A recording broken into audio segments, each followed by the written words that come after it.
السلام عليكم ورحمة الله تعالى وبركاته. والله الله الصوماليين ميل والبا joogtina adduunka waxaan idin leeyahay cimri dheer iyo cibaadsan suuban. waxaan maanta karbaash weeyaan, waa karbaash saasaan u kacsanahay maanta run ahaantii. ummadda ilaa waxaa maqli jira waxaan kaa yaabin kaama yaabiyaan. waxa weeye bulshadu iskuma jirto. wiilal yaryaroo hadda waxaa soo baxay oo weliba hal wiil aniga aan arkay dhowr jeer isagoo dhaqan xun oo dadka xataa waxyaabo aan wanaagsanayn kasoo duuduubayo oo isagu raba inuu views saas ku helo. oo waxaan arkay journalist isku sheegaya oo wiilal yaryar intuu iskugu yeeray Hargeysa leh maxaan ku dhahaa barqad reerihiisa gabdhahooda ma guursan lahayd, oo kuwa hadda ay qabaan iyo kuwii hore u qabeen maadaa soo tiriyey. maxaase keenay barqad gabdhihiisa iyo gabdhahan reer Sheekh Saxaaq? waa dad walaalaa meel isla degan, waa dad walaalaa oo wax ka dhaxeeya aysan jirin oo xumaana, waa dad dhareer wadaaga, waa daris, waa wax walba haye dhib iyo dheefba halkaasay ku wada nool yihiin. waa fahamtay? waana dad ka gudbay waxa adiga maskaxdaada xuntaa ku wareegaysid ee ah dad hore u maray ee maanta la dhihi karo qabyaaladoo dhan iyo waxaas way ka gudbeen. jidkii cadaabayna ay saartay. waa meel nabad lagu gamo oo lagu seexdo oo maxaan ku dhahaa dadku ay maaragtay ay nabad ku seexdaan. waa meel qofkii maanta $100 loo diro ama milyan loo diro isagoo nabada uu soo qaadanayo meeshuu rabo uu marayo oo uu ku cunayo wuxuu rabo kusoo gadanayo uu kasoo qaadanayo oo cid fiirinaysa aysan jirin. waa meel lacagtu banaanka taalo lagu sarifanayo. waa meel haddii ilaahay kuu roon yahay dadka Soomaaliyeed ay wada siman yihiin. anigu waan dhihi karaa meesha hadday nabadi ka jirto waa wanaag, wax dhibi ma jiraan. dadkan hadda aad leedahay dadka la yeeso, dadka laga tirada badan yahay, war horta wax la yeesaa Somaliland kama jirto iyo wax laga tira badan yahay toona. dadkaana waa dad walaalaa oo ilaahay meel ku wada abuuray. adiguna iskuma diri kartid 4 caruura intaad soo kaxaysatay oo ayagiiba kala marooraan ayaa waxaad leedahay gabar reer barqad cidiisa ma guursan lahayd, gabar reerkaas ma guursan lahayd. adaa reerkii aad akhlaaq xumadaada u gafaysid oo dadkii Soomaaliyeed ee wadanka iyo dhulkaba nala lahaa maxaan ku dhahaa u gafaysid. waxa aad ka hadlaysidna ma ahan wax qof weyn hataa uu ka hadlo. caqliga caruurta, caqliga sagaaradaad leedahay. caruur xataa ma caqliga sagaaradaad leedahay. waa fahamtay? wiilasha yararka ha soo haray oo aad ka buuxinayso cuqdada oo aad leedahay maxaan ku dhahaa adigu xagee kasoo jeedaa, kan xagee kasoo jeedaa. bal fiiri waxa Soomaali gadiyey ee 31 sano gadiyey ayaad rabtaa inaad caruurtii halkaas laga masaxayay waxa qabyaalada la yiraahdo iyo qurunka ayaad ku abuuraysaa. markaasuu ku leeyahay maya anu ma guursadeen reerkayaga baa ii diidayo, maya reerkayaga saan weeyaan oo xagga weeyaan. xataa si loo hadla ma yaqaanaan ilmahan, because mid walba gurigiisa shaqana ma hayaan, waxna bartaan. guriga hooyadiisa oo shaah iyo canjeelo soo siisay buu kasoo baxay. asagii dhan baa sureelka shaarkii baa xataa kala jeeda. markaasuu wuxuu rabaa inuu qowmiyad dhan oo wadan ku wada nool inuu isku diro. waxaan leeyahay marka dhalinyarada Soomaaliyeed ama waqooyi haadan meel kasta ha ahaadaan, qofku hadduu isku filnaansho gaaro, haddaad xag cilmi ka dhisan tahay, xag dhaqaalana aad ka dhisan tahay, xag caafimaadna aad ka dhisan tahay, xag akhlaaqna aad ka dhisan tahay, wax ku celin karaa meesha darbigaad rabtaad mari kartaa. reerkiina inaad dhahday reerkayaga baa ii diidaya, because reerku ayaga waxaad rabtaa inay kuu aroosiyaan. reerka waxaad rabtaa ayagu inay biil ku siiyaan oo reerku kuu biilaan.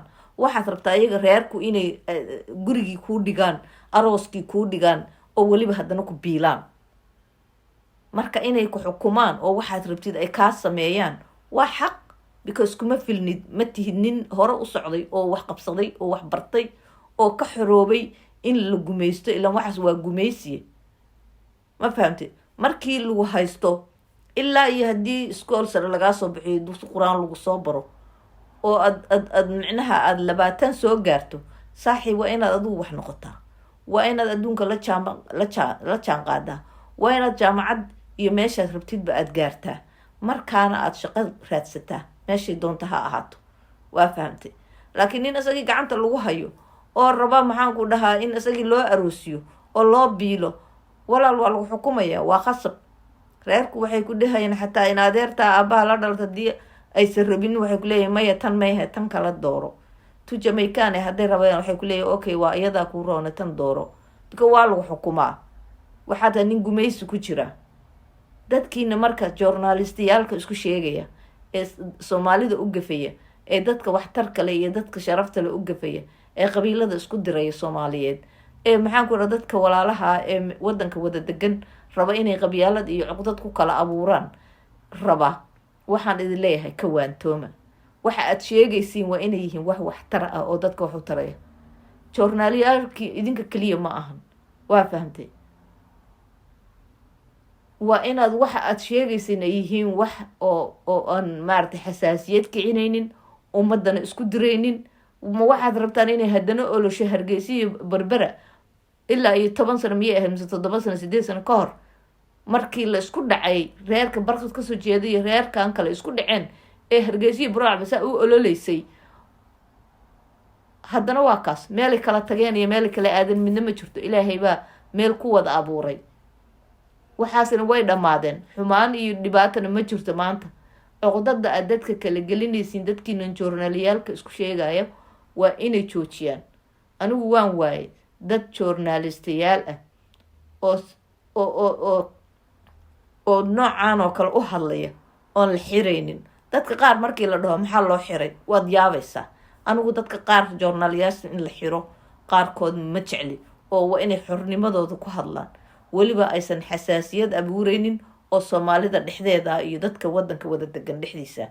laakiin markay wax kale oo intaa ka shishaysa ama diinta lagu gafayo ama dhaqanka lagu gafayo ama gabdhaha iyo ragoo lagu gafayo oo wax dhaqan xumada ummadeena iyo dhaqankeena aan ahayn lagu hayo, kuwa kasoo horjeeda haddii la xiro waan ka dhiidhiyayaa. cabdimaalig muuse coldoon baa kamida dadka aan kasoo horjeedo in la xiro. waa fahamtay? laakiin kuwa qaarkood oo kan xune qadaadka yari uu ku jiro waxaan aaminsanahay in la xiro oo xabsiga la dhigo oo la dhaho maxaa keenay inaad dad isku dirto oo dadka aad cuqdad iyo xumaan kala gelisay dhalinyarada. yaa 10 sano haddii lagu adimo dadka qaarkood oo la yiraahdo journalistayaasha ma masaxmayaan, because waxana journalistaha laftigiisa waa in la bartaa. may baranin. mid walba microphone iyo camera yar buu la booday, wuxuu rabo ku hadlaya, qofku rabo wareysanaya, wuxuu rabay usoo duubaya. asaga waxaa u dana bas viewskiisa, laakiin kamuu fakirin magaca ka haraya asaga iyo sharafta uu dib ilmihiisu ay ka dhaxli doonaan. waa fahamtay soo maahan? 100 jeer aan arkay wiilkaasoo waxan soo duubaya oo dadka xasaasiyad ku kicinaya. saan baa la yiri maxaad ka oran lahayd, kan ma samayn lahayd, dadka la yeeso, dadka la masaafiriyo, dadka maxaan ku dhahaa maxaa la dhihi jiray laga tirada badan yahay. war soomaali waa isku wada mid, cid ka tiro badani ma jirto. shalay bay ahayd waxaad haysateen wiilkii yaraaye catoosh yare ood la kala boodaysin.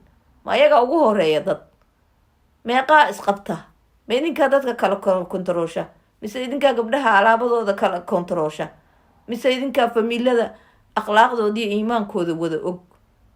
war somaliland dhaqankaas iyo dhaqan xumadaas iyo akhlaaq xumadaas waa horey ka gudubtay, wayna tilaabsato, way socotay.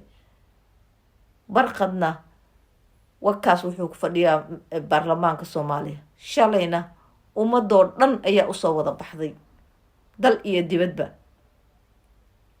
marka adigu xasaasiyad aad abuureysiin anu ma garanin. waxaan idin leeyahay dalka iyaan dhaqan xumo iyo akhlaaq xumo loo horseedin. wiilasha yararkaa dadka dhaqan xumada u horseedaya raba inay dadka isku diraan ha joojiyaan. haddayse joojin soo maahan hadhowto xabsiga liinta ha ku cabin oo ha kasoo dhex qaylin, waqiiq adoo leh ha kasoo dhex hadlin. anigu waan yaabay aad iyo aad baan uga xumaadaa mararka qaarkood markaan arka dadka qaarkood siday journalistayan u sheeganayaan. wallaahi oo billahi waxaas journalista lama dhaho. wuxuu markuu dal yahay dalkana shacabka iskale dowladda iyo mas-uuliyiintu waa maamulaan laakiin shacabka iskale laakiin markaad shacabka iska hor keento oo shacabka isku dirto ma aha wax kuu wanaagsan saaxiib kaamana aqbalayno taas jooji dalka somalilan waa dad walaala waa dad aan isnecbayn wixii is rabaa waa isguursanayaan waxaan israbin isma guursanayaan ninkii asagu isku filan oo noloshiisa ku filan oo reerka asaga uu ka dhashay xataa wax taraya reerkiisa uu guursadana wax taraya kaas naagtu rabana wuu aroosi karaa hadduu rabana cirka ayuu dayax u dirsan karaa laakiin ninaan wax haysan oo asagiiba la raba in naag lagu daro oo haddana loo aroosiyo yaa waa la xukumaya waana la gumaysanaya marka adigu wax noqo meel iska soo saar dadkana xasaasiyadda ka daabaan ku leeyahay marka adigana anugu baaq baan u dirayaa mas-uuliyiintii reer somalilan waxaan leeyahay ninkaas iyo inta lamidka ah xabsiga ha la dhigo liinta ha kusoo cabaan wax alla wixii shacabka somalilan isku diraya oo mas-uuliyiinta u aflagaadeynaya oo mas-uuliyiinta u gafaya oo maxaanku dhahaa shacabka isku diraya yaa waa in liinta xabsiga lagu siiyaa kuwa ku xiran xabsiga ee cabdimaalig muuse coldoon uu kamid yahay ee bilaa dembigana waa in la soo daaya somalilan waa saan somalilan barkhad yuu ahaa xalimo british soo naag reer somalilan ma aha oo reer sheekh saxaaqa ya somalilan ayada wixii garab istaagaysay oo u dhiidhiday markii naagta kaleeto ay aflagaadeynaysay barkhad war dadka ha laga xishoodo hala is ixtiraamo waa ceeb waxaas waxa aad ku hadlaysan waa ceeb kaltuun baa ka dhaltay gabadhan kaltuun muuse la yiraahdo akhlaaqda badan ee edabta badan ee ilaahay sharaftii quruxdaba siiyey dad baa saa u cunaya oo korkeeda saa u goganaya walaalayaa hala xishoodo gabadhaasi waa weliba waa journalistii la arki jira iyadoo dad aflagaadeynaysa arki maysid ayadoo dad akhlaaqdeeda ku gafaysa arki maysid hala joojiyo waxa la wado cabdimaalig muuse coldoonna hala soo daayo dadka lagu gafayana hala joodo dhalinyarada xasaasiyadii qashinka la dhex dhiganaya hala joojiyo ciyaalkiina journalistaha isku sheegay mid walba microfoonka qaatayna wada dhiga kulligiin wada dhiga idin leeyahay haddiina si fiican oo shacabka isku soo jiidaya oo dadka wanaajinaya oo aan xasaasiyad abuureynin ina u hadlaynin saas haddiina u hadlaynin walaalayaal oyna wax xaqa ka hadlaynin microfoonka dhiga liintana xabsi la idinku siiyo cabdimaalig muuse coldoon iyo inta lamidkaan waxaan leeyahay free waad mahadsantihiin salaamu calaykum waraxmatullaahi tacaala wabarakaatu